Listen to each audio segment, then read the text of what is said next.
Ha, mana ke bitti xudo xolasa. Tranşalar bitti. Tegiz o'tirtaklarni. Xudo xolasa mana.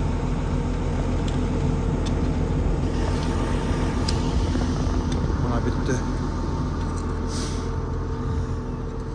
Qanday endi? Traktorist aka. Yaxshi bitdimi? Xudo xolasa bitti mana. Endi buni hozir yaxshilab tegizlab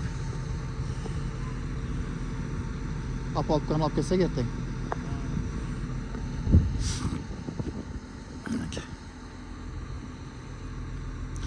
Bu yoqda bunday var, o ruchniy qilib ko'rsa kerak uni. Ta'minlab.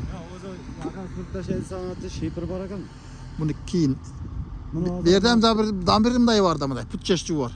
Ya uni keyin hozir mana mikser bilan quyib olsalar-ku. Ha, o keyin ham bo'lardi. Keyin bunday ruchniy olinadi. Uni keyin ham bo'lardi.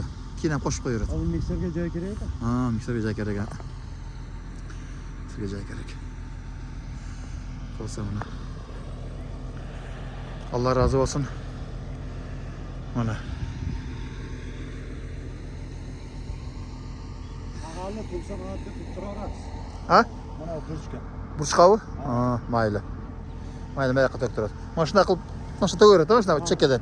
Chekkadan mana do'ng tagidan. Do'ng tagidan tursa. Ha, bo'ldi. Mana shu armaturagacha tursa bo'laveradi. Mana bunday quraqlab qolsa bu. Ha, bo'ldi.